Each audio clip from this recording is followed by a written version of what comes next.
네,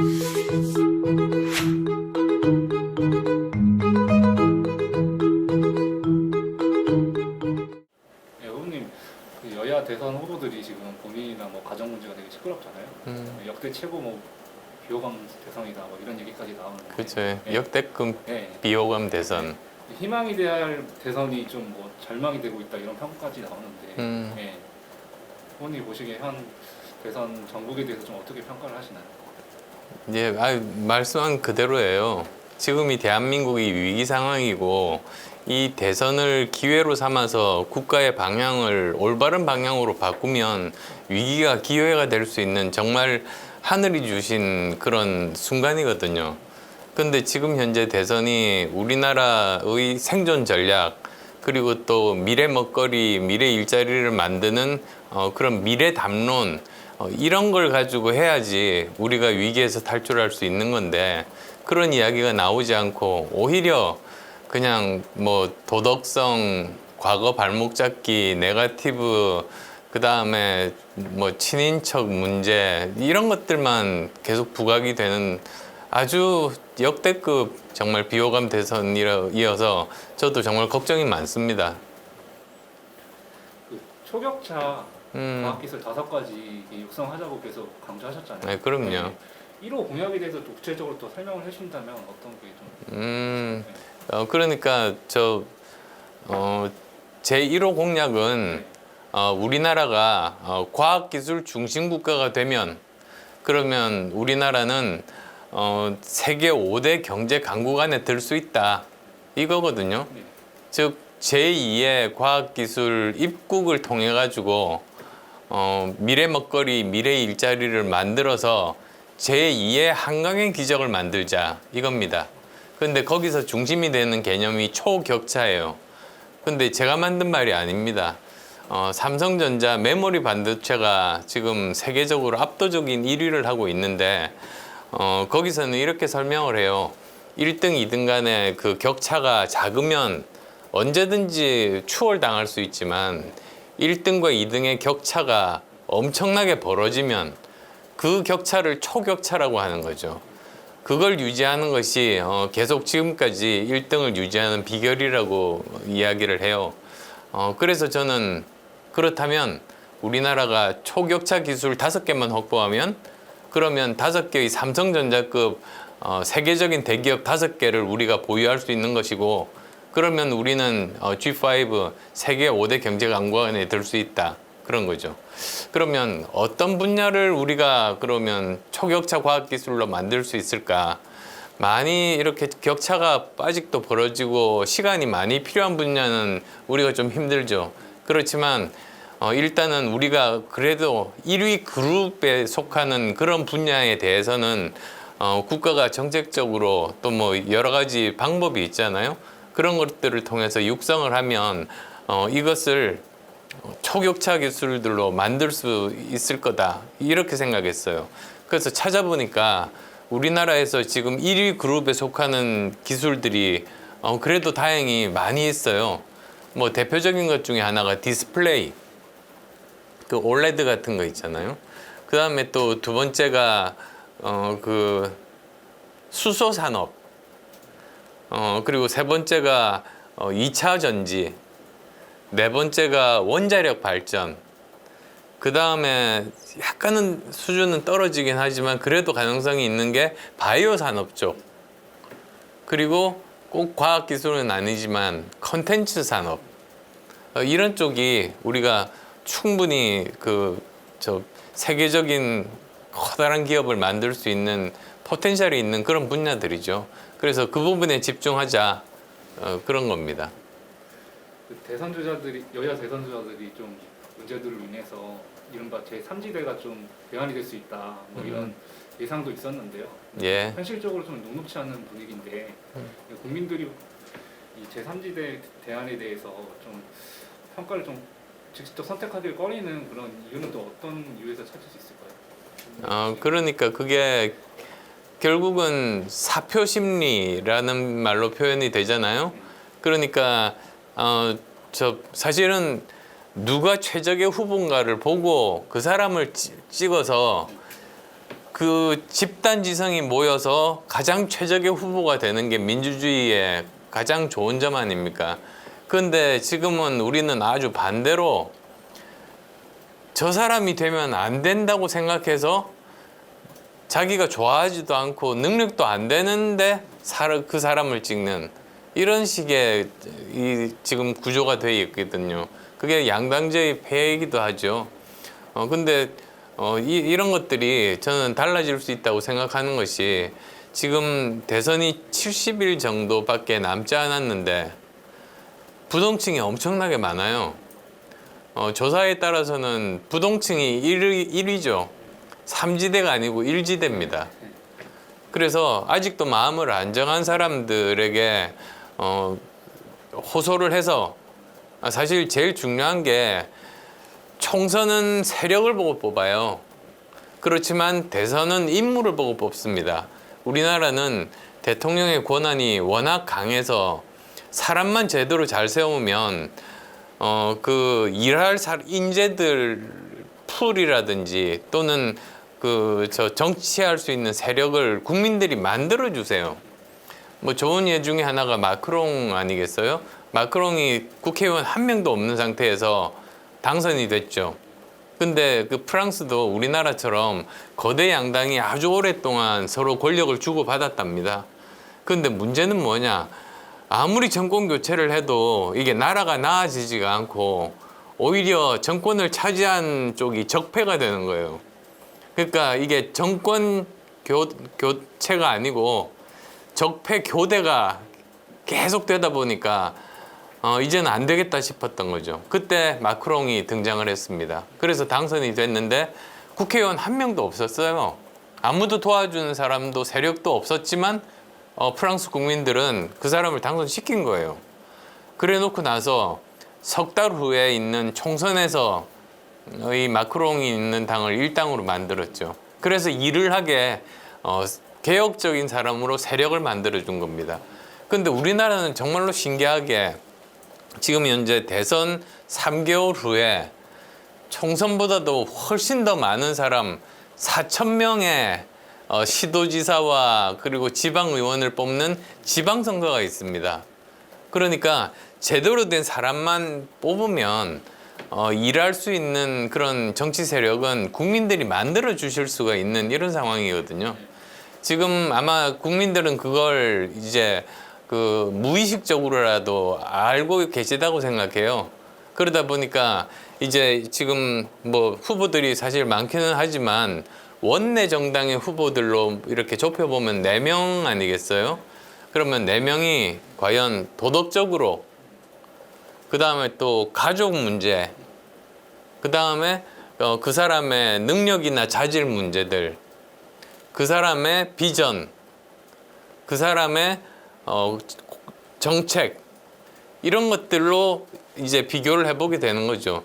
뒤에 이 사람은 거대 양당의 어떤 후보다, 이런 게 사실은 중요한 게 아닙니다. 그거는 기득권 양당이 자기들 기득권을 챙기려고 세력이 있어야지 국가를 운영하지, 이렇게 국민들을 세뇌를 시켜왔던 거예요. 속여왔던 거예요.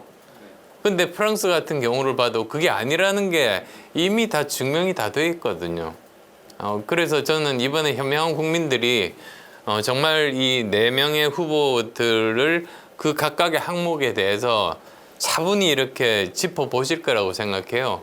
그리고 벌써 그런 조짐이 이제 일어나고 있잖아요. 워낙에 이제 그 거대 양당의 두 후보가 문제가 많다 보니까 그래서 다시 저를 쳐다보고 지금 다시 재평가가 일어나는 그 과정에 있는 것 같습니다. 말씀하셨다시피 그 사표 방지 차원에서 이 대안으로 평가받으려면은 일종의 그 당선 가능성이 중요하잖아요. 예. 네. 보시기에는 당선 그 지지율이라는 얘기인데 지금 뭐 지지율이 많이 오르시긴 했는데 아직까지는 한 자리잖아요. 이게 지금 보셨을 때 좀 초조하시거나 이게 좀 그러시지 않으신가요? 아니요, 그렇지 않습니다. 왜 그러냐면 사실 우선 또 사표에 대해서 말씀드리면 지난 9년 동안 박근혜 전 대통령 그다음 문재인 대통령을 뽑았잖아요. 그게 사표 아닙니까? 우리나라를 제대로 더 좋은 대한민국으로 만들지 못했잖아요. 그게 진짜 사표지. 정말 일을 잘할 사람을 뽑을 사람에게 주는 표는 사표가 아니에요. 그러니까 선거 때마다 몇 년 지나고 나서 아이고 내가 그 찍은 이 손가락을 잘라야지. 그래서 이제 전 국민이 손가락 없는 국민이 됐다는 거 아니에요 지금. 그래서 사표는 그래서 이제 저는 생각하지 말으셨으면 좋겠어요. 본인이 생각하기에 정말로 저 사람이 자격이 있다고 하면은 그 사람이 당선되는 거예요. 그 다음에 또 그 질문이 뭐였었죠? 원래 질문이? 그냥 지지율. 지지율이 아직도 그렇다고 말씀하시는데 제가 한 번도 처음부터 지지율이 높았던 적이 없는 거는 사람들이 잘 모르세요. 그러니까 예를 들면 지난 2016년 때 총선 때 그때 국민의당의 당을 처음 창당했어요. 근데 그 당시에 선거 3주 전에도 지지율이 8%였습니다. 한 자리 숫자였어요. 그런데 3주 후에 27%가 되고 정당 득표율 2등이 돼서 대한민국 정치 역사상 전무후무하게 그 신생 정당이 거대 양당 중에 하나를 정당 투표에서 이기는 대한민국 정치 역사에 남는 일이 벌어졌죠. 2017년 대선, 뭐 어쩌면 지금하고 이제 직접적으로 비교가 가능할 것 같아요. 그때는 5월 달이 대선이었는데 1월 초에 뭐 모든 언론들이 발표하지 않습니까? 대선 후보 지지율. 제가 5%였어요. 그 5등. 그리고 2월 달이 됐어요. 계속 한 자릿수였었어요. 그러다가 처음으로 10%가 된 게 3월이 돼서였어요. 불과 선거를 2달 남기고. 근데 지금 보면은 3월 초가 대선이잖아요. 그러면은 이제 1월 초가 2달 전 아닙니까? 근데 뭐 이미 들어서 아시겠습니다만 내일 발표될 그 여론조사 중에 하나는 10.3%로 두 자리가 된 거죠. 그래서 왜 저는 이렇게 항상 나중에 올라가나 생각을 해봤더니 이 지지층의 특성인 것 같아요. 거대 양당의 아주 충성스러운 아주 강한 지지층 분들은 처음부터 정해요. 그러니까 처음부터 지지율이 딱 이렇게 나와요. 근데 이 중도에 해당되는 분들은 어느 당이 정권을 잡느냐가 안 중요합니다. 중도의 특성이 그래요. 누가 또는 뭐 총선 같으면 어느 당이 우리나라를 좀 더 좋은 나라로 만들 수 있을 것인가 그 판단을 하거든요. 그리고 다른 사람들 말에 잘 안 휘둘려요. 자기가 스스로 보고 판단하는 사람들이 많습니다. 그래서 확신이 생길 때 그때 이제 지지를 보내게 되는 거죠. 그러니까 지금 대선 2달 남았으니까 이제 드디어 움직이기 시작하는 거예요. 대강 그렇더라고요. 거의 모든 선거가 2달 전부터 중도층들은 움직여서 이렇게 중도 후보들을 지지하기 시작하는데 이번도 같은 경우 같습니다. 그래서 뭐 1월 초에 2자리 숫자로 되는 게 지금과 똑같은 그런 패턴이죠. 최근에 뭐 민주당 로컬도 있으셨는데 뭐 거절을 하셨지만 뭐 이런 과정들이 뭐 여야에서 다 후보님을 원하시는 그런 과정들이 보시기에 안 의원님의 어떤 매력 때문이신 건지 아니면 여야 간 캡틴 보트를 차지하기 위한 그런 싸움이라고 보시는 건지. 국민들이 그런 정치공학적인 생각에는 뭐 전혀 동의하지도 않으실 뿐더러 그런 일이 있어도 표가 움직이지는 않습니다. 그러니까 오히려 뭐 예를 들면 제가 대통령을 하고 이제 본인들이 내각을 구성하는 권한을 좀 달라 하면 그건 제가 한번 고려해 보겠습니다. 정치 시작하시면서 여러 굴곡이 많으셨는데 가장 후회되는 뭐 지점이 있으시다면 어디일까요? 성공과 실패의 경험들이 반복이 됐죠, 사실. 근데 성공의 경험은 성공의 경험대로 아, 내가 이렇게 하니까 진심이 전달이 되는구나. 그걸 알 수가 있었고, 실패한 거는 실패한 대로 아, 내가 이런 부분에서 생각이 모자랐구나. 이런 부분들이 있었어요. 정치하면서 그래도 가장 성공했던 것이 2016년 20대 총선 아니겠습니까? 그때 3기 미래로 처음으로 38석이라는 그 교섭단체, 최고 큰 교섭단체를 만들었죠. 그러니까 그것도 대한민국 역사에 이제 남는 그런 기록이 됐는데, 그때 사실 그게 쉬운 건 아니었어요. 도중에 그 정당을 창당을 했는데도 지지율이 올라가지 않으니까 기존의 다선 의원들이 흔들기를 시작하는 거예요. 이렇게 해서 안 되니까 뭐 도로 민주당에 항복하고 돌아가자는 분들도 있고 난리도 아니었습니다. 근데 제가 완전히 딱 버텼거든요. 그렇게 해서 선거를 제대로 어느 누구와 연대하지 않고 이렇게 끝까지 치르다 보니까 38석이라는 성적을 얻게 됐죠. 결국은 제 판단이 맞았던 거거든요. 그래서 국민들이 저 사람이 한번 이야기한 거를 얼마나 진정성을 가지고 신념을 가지고 지키는가, 그리고 얼마나 저 사람이 강단이 있는가, 얼마나 저 사람이 돌파력이 있는가, 얼마나 저 사람이 실행 능력이 있는가, 얼마나 저 사람이 정치력이 있는가. 사실 정치력의 정점은 그 정당을 주도적으로 창당해서 교섭단체를 만드는 게 그게 정치력의 정점이거든요. 그래서 뭐 어떤 분들은 저보고 뭐 정치력에 대해서 평가를 나름대로들 하시는데 저는 그렇게 말씀드려요. 사실 정치력의 정점은 그걸로 평가받는다고. 저 대기업 임원을 할 때 자기 실적이 좋다고 해서 그게 자기 실력이 아니거든요. 그 사람이 임원 끝나고 나와서 중소기업 창업하고 실패하는 경우도 많아요. 그럼 그때 깨닫는 거죠. 아, 내가 대기업에 임원으로 있을 때 나의 실적은 내 실력이 아니었구나. 정당 같으면 내 정치력이 아니고 그냥 등에 업혀서 그냥 있었던 거고, 실제로 광장에 나와서 해보니까 내 실력, 정치력은 형편없구나. 이렇게 깨달을 겁니다, 아마. 그래서 저는 자신 있게 말씀드리는데, 지금 현역 정치인들 중에서 아니면 생존하에 있는 정치인 중에서 주도적으로 창당해서 교섭단체 만든 사람도 저밖에 없고, 그리고 또 당대표로서 모든 종류의 전국 선거를 다 지휘해 본 사람도 저밖에 없습니다. 대부분 정당 대표는 한 번 하거든요. 그러니까 하나 정도 지휘를 하죠.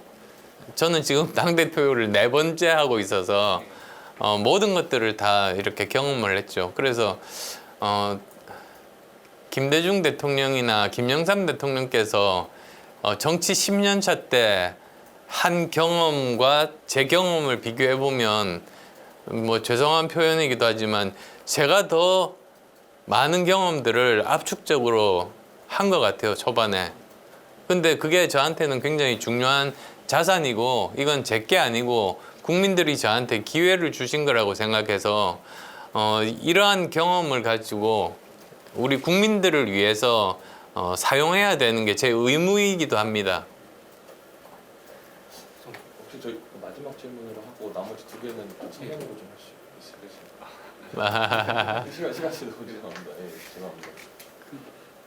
정치 시작하실 때 새정치계 들고 나오셨잖아요. 예. 이 표현이 약간 모호하다는 뭐 지적도 있거든요. 예. 근데 지금 보면 이준석 열풍에서 보듯이 여의도 정치권에 대한 어떤 불신이 좀 강하시잖아요. 그럼요. 예. 좀 만우님의 그 새정치는 지금 유효하신 건지 아니면 유효합니다. 예. 그때 제가 처음 새정치하겠다고 10년 전에 했던 그 초심과 지금도 똑같아요. 그리고 사실 새정치가 모호하다고 하는 거는 기득권 정치들의 논리거든요. 애써 일반 국민들이 저거 모호한 거야, 아무것도 아닌 거야, 말만 번지를 해, 이렇게 세뇌시키기 위한 공작이었던 거예요. 사실 저는 새 정치가 간단했거든요. 그 구태 정치 안 하겠다는 게 새 정치거든요. 그러면 대한민국의 구태 정치가 뭐냐? 상식적으로 생각하면 알 수 있죠. 부정부패하는 정치. 그 다음에 또 패거리끼리 싸움하는 정치. 그래서 우리 편이면 무조건 옳고 상대방이면 무조건 틀린 그런 정치 아닙니까? 그 다음에 또 세 번째로는 선거 때는 이렇게 계속 머리 숙이면서 다니다가 당선만 되면 그냥 머리 꼿꼿하게 세우고 국민들을 저 밑으로 바라보는 그런 군림하는 정치. 이런 게 사람들이 정치 혐오를 불러일으키는 세 가지 아니에요. 그래서 저는 이 세 가지 구태 정치를 하지 않겠다고 한 거예요. 그러니까 저는 깨끗한 정치 하겠다. 그 다음에 또 저는 문제 해결하는 정치를 하겠다. 그냥 서로 싸워가지고 이긴 사람이 세금으로 자기 편 나눠 먹고 이런 정치가 아니고 실제로 국민 생활에서의 문제가 되는 부분들을 해결하는 게 정치의 본연의 일이거든요. 그걸 하겠다. 그 다음 세 번째로는 섬기는 정치를 하겠다. 그 뜻입니다. 그래서 안 어렵죠. 그때부터 10년 전부터 제가 이 이야기를 했는데 계속 들려오는 이야기는 모호하다는 이야기밖에 없었어요. 근데 저는 입이 하나고 모호하다고 하는 사람이 한 10,000명이 떠들면 일반 국민들 입장에서는 일부러 제 말을 찾아보기 전에는 모호한가 보다 이렇게 세뇌가 되게 되죠. 그게 저 히틀러 시대에 그 괴벨스의 그 전략이거든요. 거짓말도 반복하면 진실로 사람들이 믿게 되는 그 짓을 한 겁니다. 새 정치는 모호하지 않습니다. 지금도 유효하고 지금도 필요해요. 지금도 국민들이 우리 대한민국 정치에 대해서 실망을 느끼는 부분들이 다 이 새 정치의 반대, 구태 정치를 하기 때문이죠.